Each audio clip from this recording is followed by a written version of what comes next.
¿Qué tal? ¿Cómo están? Bienvenidos, bienvenidas una vez más a nuestro programa 24 cuadros por segundo, acá en quinta edición, canal 9 de señal de BTR para toda la región de Valparaíso. Y también a través de nuestras redes sociales con el programa habitual que tenemos cada semana. Y como ustedes ya pueden ver, no necesita presentación, hoy está con nosotros nuevamente el doctor Alfredo Ramos Guerrero. Gracias, Víctor, gracias por invitarme a su programa. Oiga, doctor, usted nos ha invitado, lo hemos dicho muchas veces, todo el equipo se lo dice, usted nos ha invitado. Muchas gracias.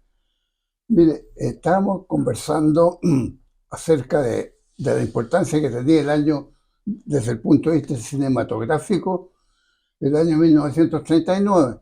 Conversamos de lo que el viento se llevó. Sí, películas que habían marcado época. Marcado una época que son trascendentes. Y habíamos quedado con una segunda parte. Una segunda parte, conversemos acerca de El Mago de Oz. Por supuesto, pero antes de conversar del Mago de Oz, le tengo que contar que estamos con Cinemark. Cinemark, que tiene 15 salas tipo estadio en Viña del Mar, en el Mall María Arauco y en el espacio urbano, para que usted disfrute el cine como debe ser. La buena imagen, el buen sonido, la calidad de Cinemark se refleja desde la entrada, no hay dos comparaciones, y además hay 4 salas en La Calera, en el Open Plaza, así que ya lo sabe, si quiere ver buen cine, vaya a Cinemark. Hacemos un alto y ya volvemos con el doctor Alfredo Ramos.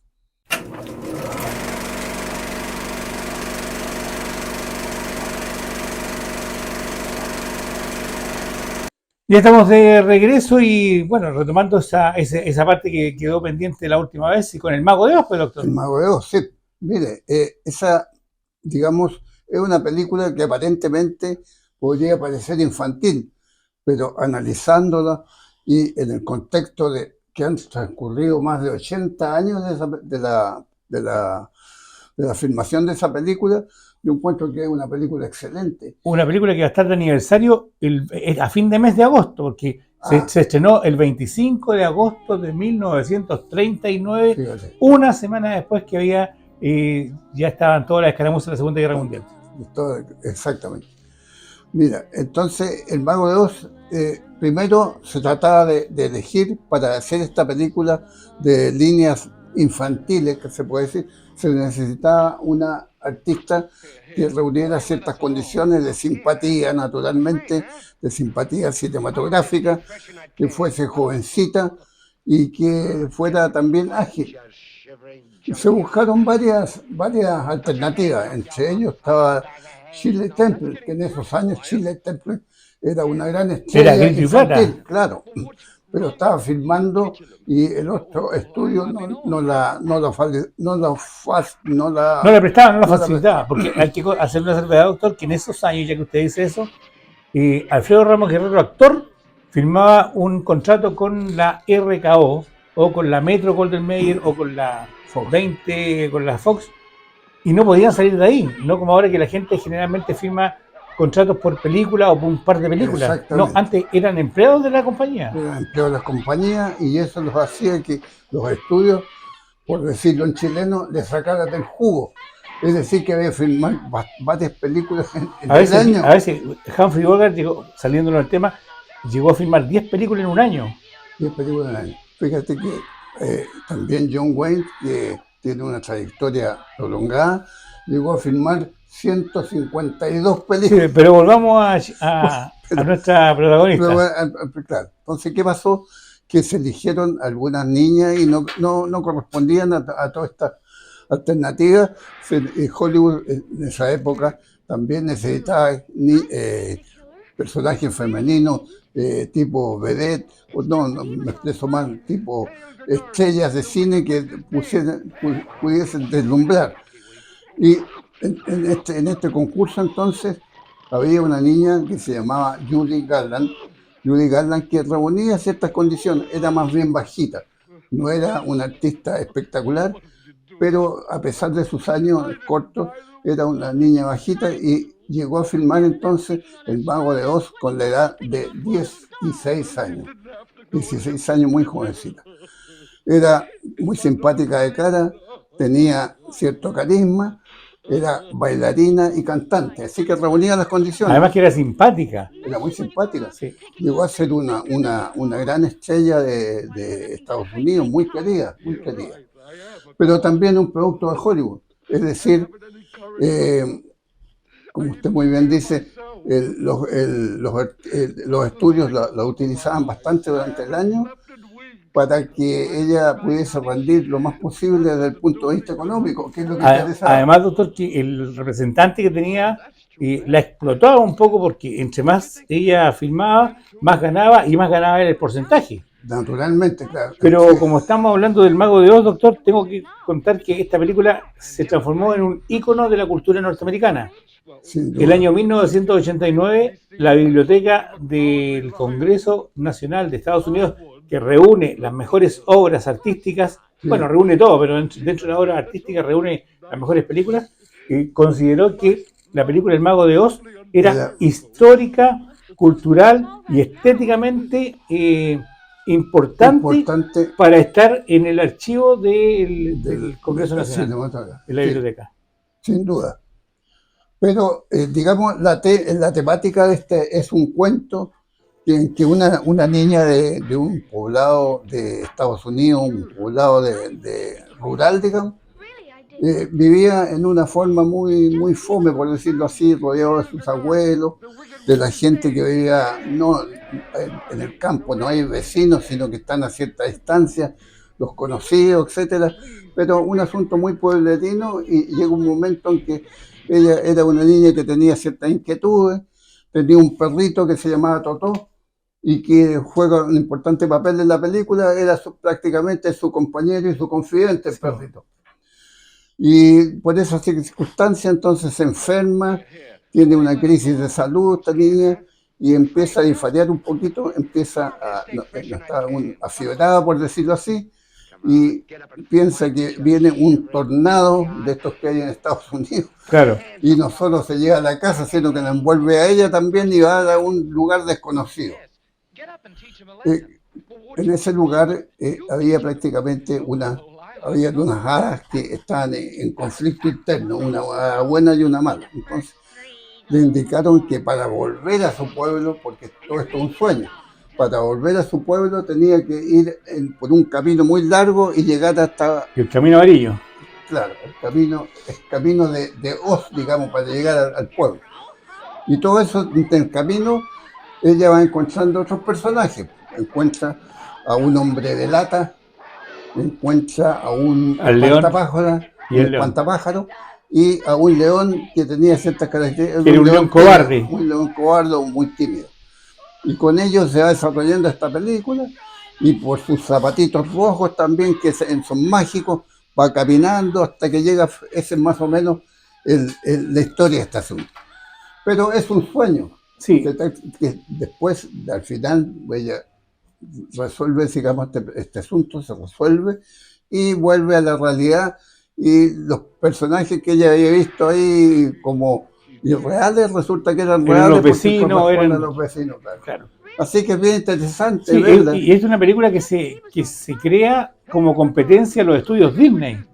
O sea, la compañía que fue dueña de los derechos, lo que tenía que hacer era buscar una alternativa para que Disney no le llevara tanta cantidad de entradas. Ese es el tema. Buscar una película que fuera atractiva para la familia. Idearon y crearon una película que pudiera competir de igual a igual con Blancanieves. Y allí aparece este Mago de Oz, y ahí está todo lo que usted contó de buscar a la protagonista. Blancanieves se había presentado solamente 2 años antes, el año 37. Y esta película, El Mago de Oz, que logró concitar bastante interés público, compitió ese año como mejor película con Lo que el viento se llevó. Pero realmente la otra película monumental, Lo que el viento se llevó, entonces, valga la redundancia, se llevó el premio de la mejor película del año, y El Mago de Oz quedó como seleccionada, pero no ganó. Sí, pero nominada, pero lo que hay que ver que lo que ganó con el paso del tiempo. Y fíjese que El Mago de Oz, que es una película icónica, no partió tan bien, pues. No, tuvo una serie tuvo muchos problemas con los directores, se fueron cambiando directores, luego no prendió la taquilla, se había invertido más de lo que, lo que había produjo, casi quebraron los estudios que la Fox. Luego la película pasaron 10 años antes que fuera reconocida por el público. ¿Y cuándo pasó esto? Cuando se hace una segunda pasada por los cines. Allí la gente recién le viene a tomar el peso de lo que es la película, pero en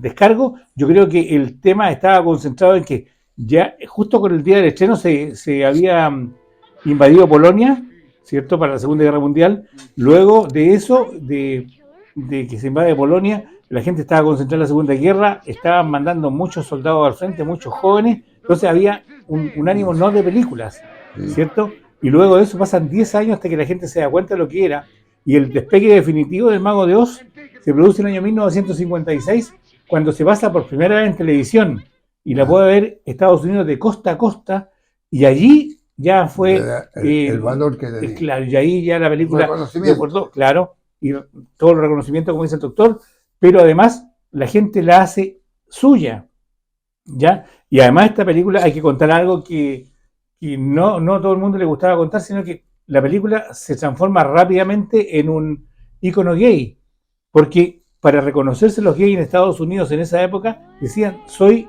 amigo de Dorothy. Ese era como el santo y seña. Y además se toma en cuenta muchos otros elementos de la película que la hacen, y por eso la transforman en un ícono de la cultura americana. Mire, también en relación con la película vale decir algunas palabras con lo que significó Judy Garland. Judy Garland, además de estas películas, filmó varias otras muy simpáticas, especialmente con Mickey Rooney. Tuvo una serie de películas de una serie que se llamaba Andy Harvey, se llamaba el Mickey Rooney, y bailaban y cantaban. Son películas muy bonitas.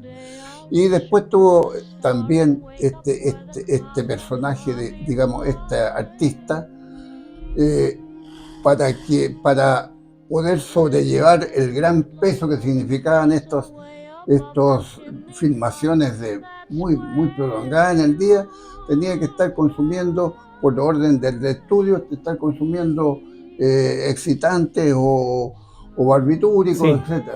De tal manera que eso lo fue llevando a adicciones, y esta mujer tuvo, digamos, 4 matrimonios, uno de ellos con Vincent Minnelli, y el fin de sus días, bueno, fue muy trágico. Porque lo encontraron digamos, al final de sus días. Vivió solamente 47 años, se parece. Sí, terminó alcohólica, drogadicta. Bueno, en el camino tuve la hija que es tan famosa como Liza Minnelli. La Liza Minnelli, hija de Vincent Minnelli, que fue director de cine y tuvo algunos éxitos musicales. De tal manera que es más o menos un breve resumen, y a lo mejor en alguna ocasión podemos hablar más largo de Judy Garland, porque creo que es un personaje que merece un reconocimiento cinematográfico. Así es, pues, bueno, el tiempo se nos está pasando, vamos a hacer un breve alto y ya seguimos con 24 cuadros por segundo.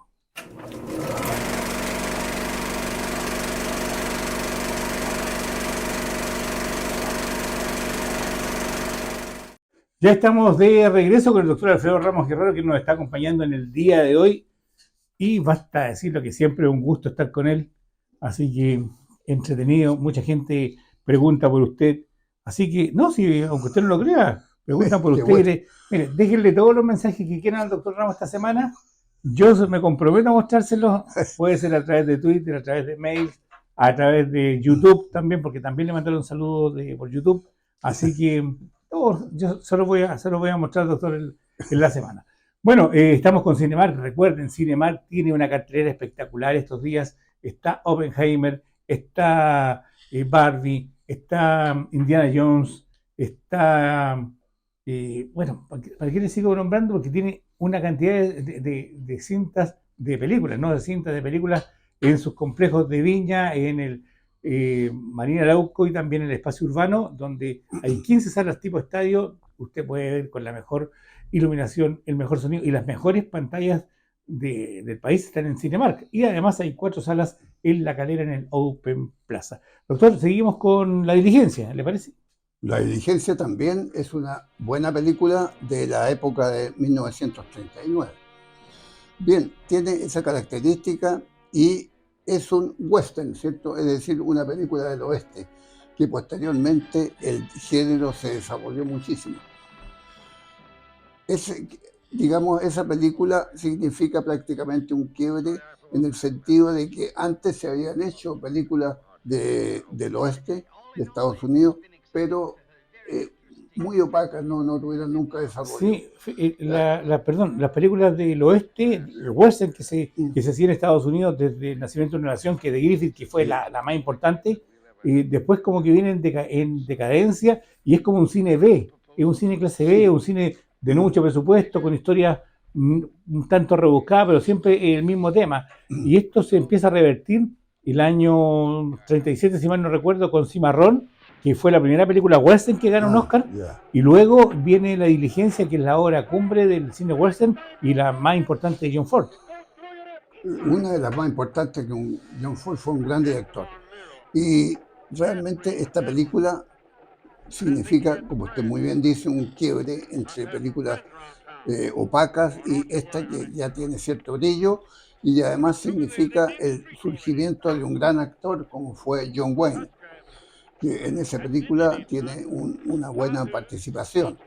La película es muy simple también y es un tema que muchas veces se ha tocado en el sentido que varias personas están en un local encerrado o bien en un vagón de tren donde va, en este caso, en una diligencia en el oeste, donde va un médico alcohólico, va un hombre de banco que cuida mucho un maletín, va una mujer De de vida sociedad, liviana, claro, una prostituta y una mujer de sociedad. una mujer de sociedad que con un embarazo que culmina durante la Con un película. parto. Y eso, perdón, doctor, que me detenga ahí, porque fue muy comentado en aquellos años que, como en un western, en una diligencia, y más encima con un parto, nadie se entendía que un western. Claro, sí, bueno, hay parto desde los viajes espaciales hasta los trenes, entonces, ¿cómo no podía haber una diligencia, no? Perfectamente. Y además, ¿cómo no podía haber un médico alcohólico? Claro.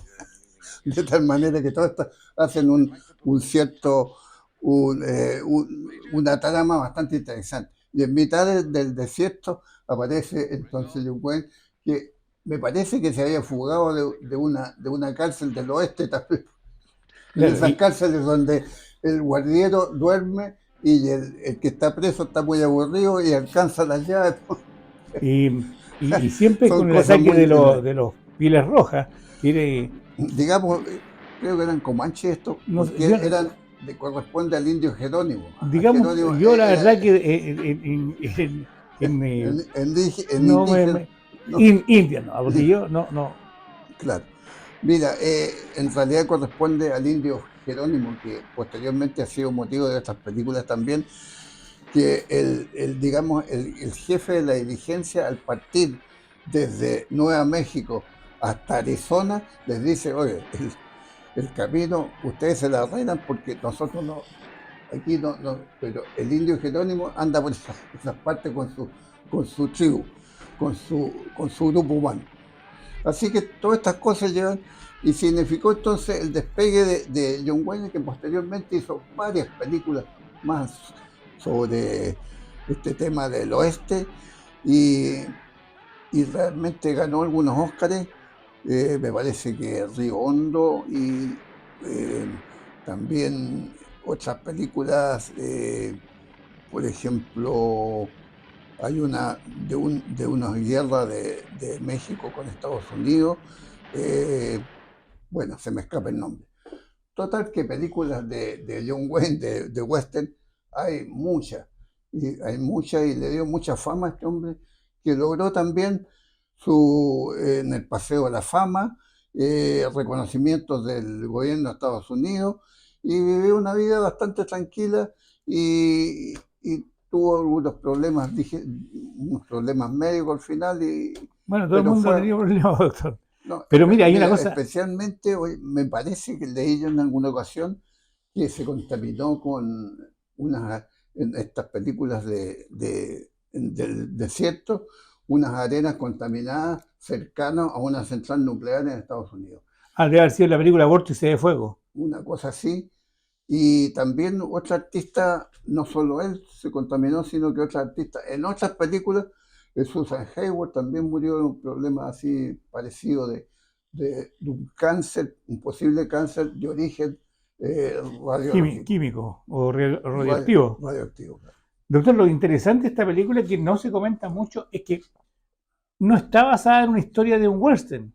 Esta película no está basada en una historia que alguien contó, como por ejemplo la película Comanche, que se basa en un indio, ¿cierto? O Jerónimo, o el mismo Cimarrón, sino que se basa en un libro que es bastante docto para la época, que es del siglo XIX, de Guy de Maupassant, que es Bola de Cebo.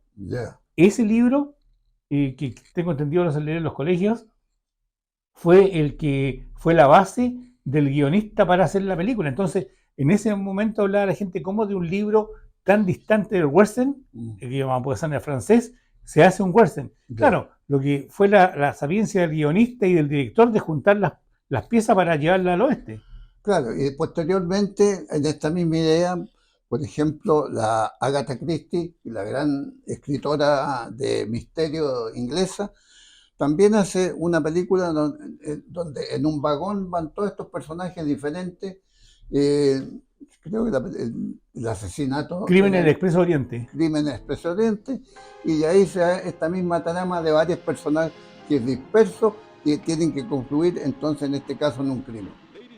Sí, bueno, las historias se van repitiendo, a lo mejor se van adaptando, pero claro, van quedando por ahí. Van quedando por ahí. Así que, bueno, pero del western podemos decir mucho, o sea, que ya dijimos que había clase cine B, pero después de la dirigencia no dejó de haber cine B western. ¿Por qué? Porque era un cine rápido, un cine que se consumía mucho en esas décadas, la década del 40-50 hasta el 60, con títulos que son memorables del western, ¿cierto? O sea, si ya hablábamos de la dirigencia, hablamos de Cimarrón que ganó Oscar, no podemos dejar de hablar o de mencionar por lo menos Al bueno, el malo y el feo, Por un puñado de dólares, El dólar marcado, y esos que son, digamos, clase A, pero clase B. Mire, sin más lejos, hace unas 2 semanas busqué una película que siempre había querido ver, que la había visto en estas tardes de cine por allá por la década del 60, cuando tenía como 10 años, que se llamaba, para mí, se llamaba Los Sheriff o Los Vigilantes. O sea, finalmente se llamaba Los Magníficos, en la traducción. Y era muy mala, pero muy entretenida. Por eso me quedó grabar, y la encontré el otro día y la pude ver. Entonces había un cine que se consumía muy rápido, que no era tan caro de hacer, no se necesitaban efectos especiales, no se necesitaban grandes locaciones, era un trozo de terreno, un par de caballos y la historia. Claro, sin duda. Las cosas simples muchas veces son más trascendentales. Y como usted muy bien dice, estas películas de cowboy, como decíamos acá, o bien del Far West o del oeste. O de vaquero, o de jovencito. Cuando niño uno hablaba más de cowboy. Sí. Y también tuvo una trascendencia internacional porque los italianos, por ejemplo, filmaron estos spaghetti western que usted acaba de citar. Pero no los filmaron en Italia, sino que los filmaron en España. Sí, pero, en España, en la zona de Almería. ¿Por qué? Porque la zona de Almería en España es muy similar, geográficamente muy similar al oeste norteamericano. Claro, pero eso revela entonces la trascendencia de estos spaghetti western, donde está el bueno, el malo y el feo, también en sí, unos dólares más o por un puñado de dólares. Que es la trilogía. Pero pasando incluso los japoneses, fíjate que filmaron también algunas películas también como los japoneses son comercialmente bastante despiertos, entonces también filmaron algunos westerns allá no recuerdo el nombre preciso, pero también hubo unas correrías cinematográficas en Japón. Pero el cine que se hace, el cine western que se hace en España, pero con capitales y con actores italianos, es raro porque aparece Sergio Leone, que después se transforma en uno de los rey Midas del western. Sí. Que ahí se comienzan a llamar los spaghetti western. Giuliano Gemma, Franco Nero, que se hace muy famoso interpretando a Diango en el cine. O sea, italianos haciendo de vaqueros norteamericanos en España. O sea, eso es una cosa súper complicada de buena primera, pero que fue un negocio muy lucrativo para las compañías. Incluso, fíjate que, Víctor, leí en una ocasión que Clint Eastwood hizo un análisis ahí, digamos, alto nivel. Él pensaba que los Estados Unidos, como algo típicamente de Estados Unidos, hay dos cosas, decía Clint Eastwood. Digamos, el jazz, musicalmente, el jazz es un asunto que nació en Estados Unidos y se ha desarrollado allá, y las películas del oeste, los western. Esas son cosas muy típicas norteamericanas. Los demás son, para Clint Eastwood, eran unas ciertas cosas que habían llegado de Europa, etcétera, que tenían otra explicación. Pero típicamente norteamericano, el jazz y las películas western. Ahí tienen algo más que nos enseña el doctor Alfredo Ramos Guerrero. Hacemos un breve alto y ya volvemos.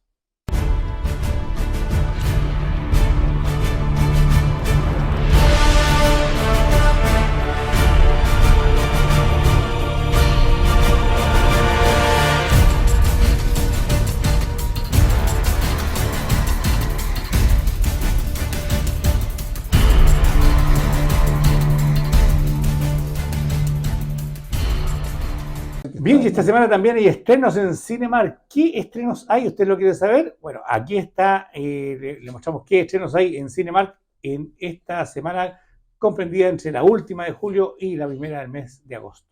Bien, el estreno de esta semana en Cinemark es Mansión Embrujada, o La Mansión Embrujada, una película de este año 2003, que tiene como directora Justin Siemen y con un reparto que incluye a nombres tales como Owen Wilson, Danny DeVito, Rosario Dawson, Tiffany Haddish, entre otros. ¿Qué podemos decir de La Mansión Embrujada? Bueno, está inspirada en una clásica atracción de estos parques temáticos norteamericanos, que es La Mansión Encantada, y que cuenta la historia de una mujer y su hijo que reclutan a un grupo bastante disímil, variopinto podríamos decir, de expertos espirituales para que les ayuden a liberar su hogar de unos ocupantes sobrenaturales, unos espíritus, por ejemplo, por decir algo. Bueno, la película en sí funcionará para algunos y no para otros. Hay que contar que esta es de una franquicia de Disney y no creo que deje a todo el mundo contento porque hay opiniones encontradas.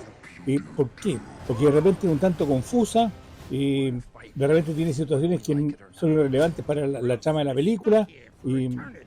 Además, es una película que busca ser, por una parte, de género de terror, pero por otra parte es como una comedia más ligera. Bueno, ¿tiene risas? Sí, por supuesto. ¿Tiene sustos que son necesarios? Sí, pero son parciales. Pero también, por otro lado, hay muchos giros que son divertidos y también tiene estas atracciones de Disney que se rinden con guiños a otros parques temáticos, por ejemplo. Ahora,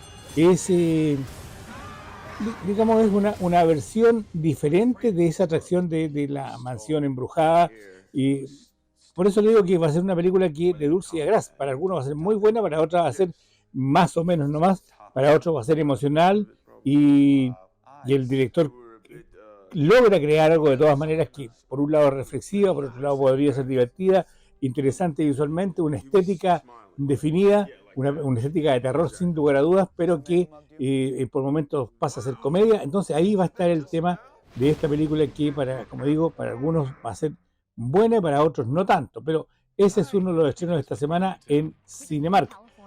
Una película que sin lugar a dudas es Todo un hallazgos locas en apuros, una película que es digamos la antigua, corta, casi una hora y media, dirigida por una mujer, Adele Lim, una mujer de descendencia asiática, con un reparto que tiene a Alexandre Hodge, a Nicolás Carella, a Rojain Arora, a Isla Rose Hall, entre otros actores que no son del todo conocidos, que son más bien desconocidos, porque hay mucho asiática en realidad en esta película. Ahora, ¿qué podemos decir de estas locas en apuros? Bueno, hay un viaje de negocios, ¿cierto? Hay la protagonista es Audi, que hace un viaje de negocios a Asia, pero este viaje le sale todo mal, no hay nada que pueda rescatar, por lo tanto tiene que pedir ayuda, y pide ayuda a Lolo. ¿Quién es Lolo? Es su mejor amiga, pero es una mujer irreverente, se conocen desde que eran pequeñas y es un desastre. A ver, podríamos compararla con, ¿se recuerdan ustedes de Crazy Rich Asian, esa? Eh, a la amiga de la protagonista, bueno, ahí así se parece, así más o menos Lolo, y que va a tratar de ayudar, pero en su ayuda no queda todo bien. Ahí aparece otra amiga de la universidad que es Kat y que se convierte en una estrella de telenovelas chinas. Y hay otra que es excéntrica, que es la prima de Lolo, y entre todas hacen unas grandes. ¿Ah? Eh, Mire, va a ser emocionante, es un relato que de repente se torna brutal, que no va a dejar indiferente a nadie, y es un ejemplo de lo importante que es la representación en la pantalla, y demuestra que las comediantes asiático-americanas pueden ser tan divertidas, tan exitosas, incluso utilizando una parte vulgar para sobresalir sobre las actrices y actores americanos, ¿cierto? A veces tiene que ser muy inteligente para ser realmente estúpido, dice el dicho, y aquí pasa eso, por lo tanto quien vaya va a estar con un humor garantizado, potenciando Lynn, que es la que lleva el pandero, y se equilibra con un humor irreverente. Vayan a verla, no se van a arrepentir, es una gran película, yo creo que es un gran hallazgo esta película que se llama Locas en Apuros y que también es un estreno de esta semana. Y no es estreno, pero continúa con mucha taquilla, tablero vuelto los fines de semana, sobre todo Barbie, que contra todo lo que se dijo al principio o antes de que podría ser una película no tan buena, resulta todo lo contrario, y creo que aquí se nota la mano de su directora Greta Gerwig con Margot Robbie, Ryan Gosling, América Ferrera, Kate McKinnon, Simu Liu, etcétera, entre otros, y con algunas cameos por ahí que también aparecen en la película que van a gustarles, ¿cierto? Es Barbie, obviamente, que lleva una vida ideal en Barbie Land. Allí todo es perfecto, como son las muñecas Barbie, con chupifiestas llenas de música y color, y todos los días son el mejor día. Claro que Barbie se hace algunas preguntas y se cuestiona bastantes cosas incómodas que no encajan en el mundo idílico en el que ella y las demás Barbies viven. Y cuando Barbie se da cuenta de que es capaz de apoyar eh, muchas causas, de poner los pies bien firmes en el suelo, eh, y decide entrar en otros zapatos y quiere viajar al mundo real, ahí ya la cosa va cambiando. Y bueno, Greta Gerwig ofrece un nuevo tipo de superproducción ambiciosa, es muy entretenida, que da cuenta de dos interpretaciones increíbles de dos actores que en su mejor momento están como Margot Robbie, como Ryan Gosling, que siempre tiene el olfato para estar, como lo dijimos la semana pasada, en la película justa. Buena película, mejor de todo lo esperado, y Ryan Gosling y Margot Robbie deslumbran y en forma hilarante. Es una forma que los juguetes que eran Barbie con Ken pasan a un plano superior, y con un reparto que los va apoyando espectacular. Así que no se la pierdan porque le va a gustar a todo el mundo. Aunque usted no sea hincha de Barbie, le va a gustar la película. Además que es una película que habla del patriarcado, del empoderamiento de la mujer, de la igualdad, etcétera. Temas que son candentes en este momento.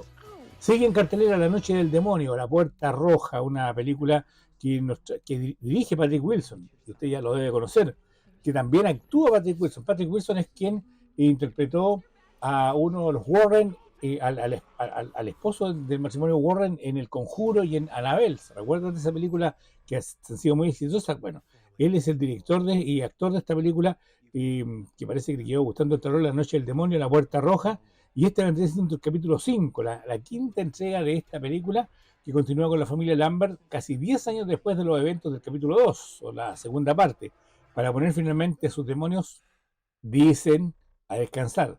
Aquí está Josh, interpretado por Patrick Wilson, y su hijo Dalton, ya universitario, pasaron mucho tiempo, ¿cierto? Y deben ir más profundo hacia el más allá de lo que nunca habían ido, encontrándose con el pasado oscuro de su familia y un sinnúmero de espantosos terrores que se esconden detrás de la puerta roja. Así que eso es, en síntesis, esta película, La Noche del Demonio, La Puerta Roja, que va a ser también, como lo dijimos en la primera, dulce de gras para, primero, tener un director novel como Patrick Wilson, que dirige, no hace un excelente trabajo, pero tampoco lo hace mal.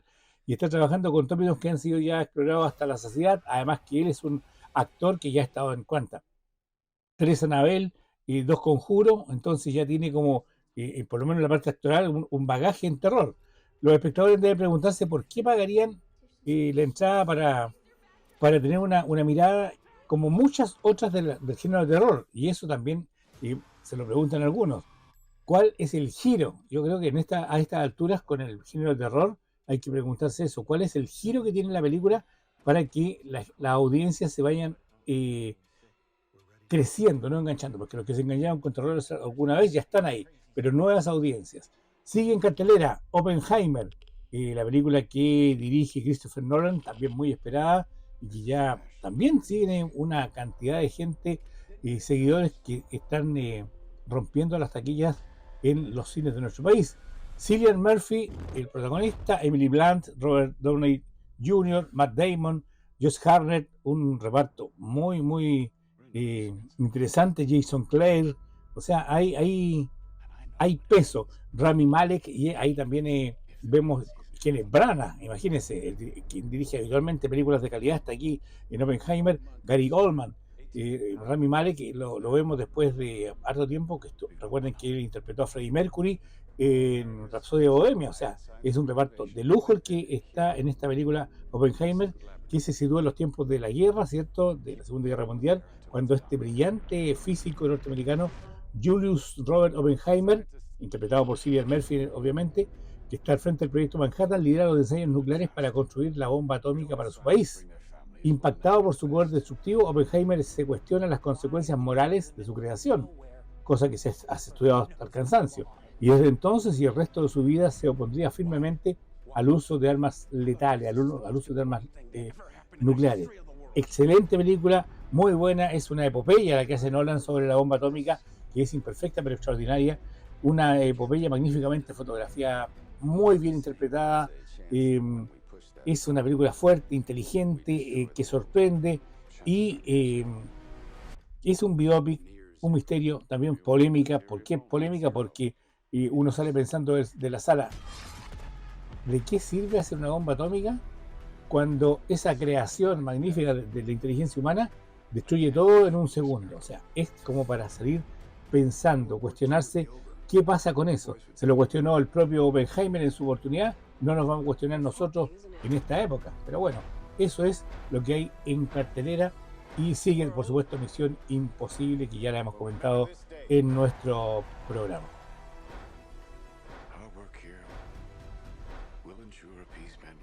Y nos vamos, hasta aquí nomás quedamos, doctor, se nos pasó el tiempo volando. Me hubiera gustado, tengo dudas con Cleopatra. ¿Cuándo nos va a hablar de Cleopatra? ¿En el próximo programa? La próxima convite suyo. En el próximo programa, entonces, que estemos juntos, habla de Cleopatra, porque es una película que se gastó mucho, tenía mucha esperanza y fue un fracaso total. Pero eso lo vamos a hablar después cuando venga. Doctor, no, un fracaso en cuanto a taquilla, en cuanto a un montón de cosas. Sí, y con enfermedades, con cosas que ahí nos tiene que contar. Doctor, ha sido un gusto nuevamente estar con usted. Y un gusto haber participado en este programa, Víctor. Así que le agradezco mucho la invitación. No, si no hay invitación, usted es del programa. Que le vaya muy bien, hasta la próxima. Hasta la próxima, Víctor.